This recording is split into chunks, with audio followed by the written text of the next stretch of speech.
with the British in the Revolutionary War. And I think we have a right to encourage these people to break ranks with this illegal secrecy. Not legal secrecy, but illegal secrecy that has escaped off the radar scope of the oversight of not only presidents in the past, but the Congress and other key people, and where they have subverted the rule of law. That is not what this country was founded on. And so it is a patriotic thing to do, to break ranks with this kind of illegal secrecy that Eisenhower himself warned us about. All right, now, when I asked that question about do we have friends in Congress, does the disclosure movement have friends in Congress, I said it's kind of a borderline question, and here's what I meant.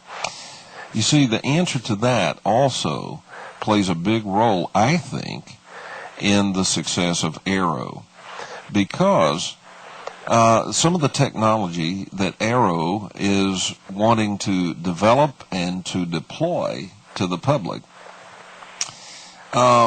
is it's technology that has been suppressed and is likely to continue to be suppressed.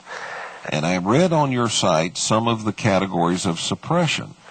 Now, some of those categories I can see how a private organization can work around. Like murdering the inventor. Well, Arrow can, provide protection for the inventor.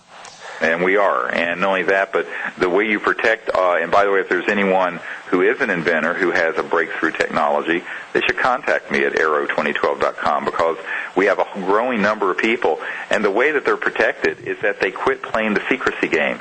They work cooperatively with the network. And let me tell you, for every person who would support disclosure on the UFO and ET issue, there are 1,000 VIPs in Congress and in the corporate world who would support a new energy technology to reverse global warming, to get us off Mideast oil, to create abundance, to create green-collar jobs, to resurrect our crumbling economy. And so my point to you is this, is that for as many people as we've been able to reach who are in government and corporate and in the celebrity world, quite frankly, who are interested in the UFO issue, there are 1,000 that are interested in this energy and environmental issue. And what we have found, and we found this increasingly, that I just had a meeting in Washington on Sunday with people who were there representing the most senior brass at the Pentagon, who are eager for us to help them get hold of technologies to help the white hats in the Pentagon with figuring out how to get us off Mideast oil, and et cetera and so on. Because here's something that'll shock your listeners.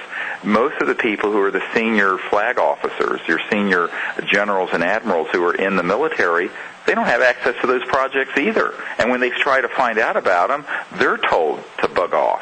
I had an admiral who was the head of intelligence for the Joint Chiefs of Staff, and I had a man who walked on the moon with me, and Eisenhower's aide, and a bunch of other people at this briefing. And he told me personally that when he located through this project code numbers I'd given him that are in our book, Disclosure, that anyone can get, when he located that compartmented cell at the Pentagon, and he wanted to be briefed on what they were doing, they said, "Sir," this is to the admiral, "Sir, we cannot discuss this with you." And he pressed them, and he said, "Sir," they said, "we will not discuss this with you under any circumstances," and they cut the line. This to an admiral who is in charge of intelligence for the Joint Chiefs of Staff. I hate to do it. We have to take a break, and when we come back, we will continue.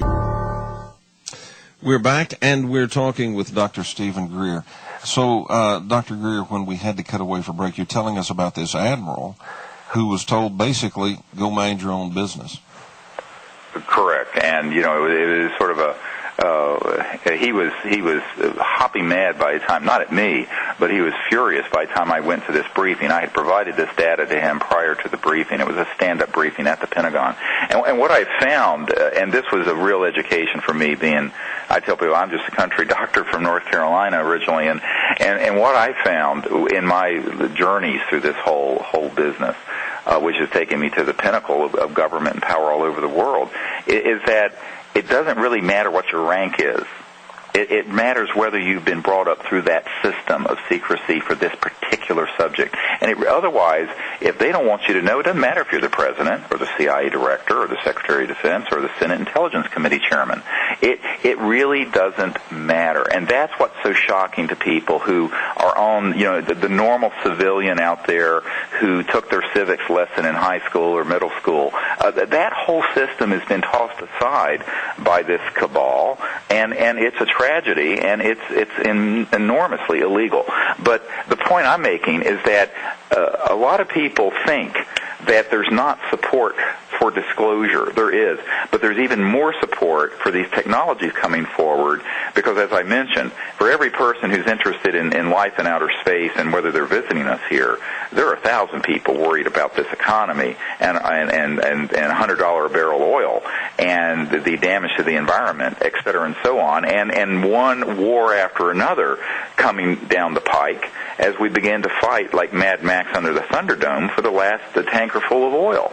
So I think that what we have found with the energy initiative is that there's many times much more support for that than there is for the disclosure on the UFO and ET issue, even though the secrecy for the one is identical to the secrecy of the other. The reasons for the secrecy are virtually identical. It's all about geopolitical power, who has it, and who's going to keep it. So that's what it's about. I mean, it's not even about money the way you and I think of money. Mm-hmm. And you and I think about money like, well, do we have enough money to put our kids through school? And I got 4 kids in college. But these folks think of it in terms of power and control of the planet. And that's really what their currency is. All right. Now, let's take that and springboard to Arrow. On this show, I interview some of the smartest people on this planet mm-hmm. who really have some great ideas about how to move us into these new technologies, and some of them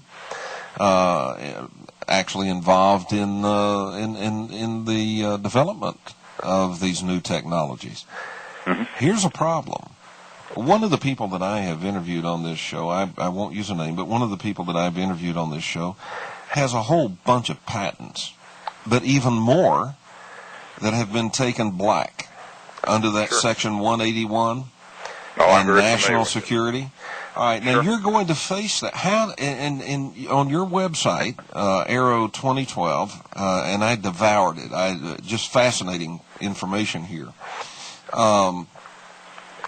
Here you've got an inventor, and he's come up with invention A, whatever it is, sure. and it's clean energy. How do you keep this from happening to that invention? The same way that we had 110 top-secret military and corporate and intelligence people come forward with top-secret documents, many of which were not declassified, and not a single one of them to this date, 6 or 7 years later, have gotten so much as a phone call threatening them. And the reason for it is that we've got the system in place through the masses, through people who are friendly to the idea of disclosure, who are in these power circles. About 70% of this cabal that has been keeping this stuff secret now want to see this stuff out. The other 30% are pretty ruthless characters. But in this world, everyone wants to be first to be second. In other words, no one wants to stick their necks out. What we have done is set up a system that's both strategic and tactical security so that this can be protected. And I also have to emphasize that this whole question about the patenting is a matter of strategic clumsiness. And let me give you an example.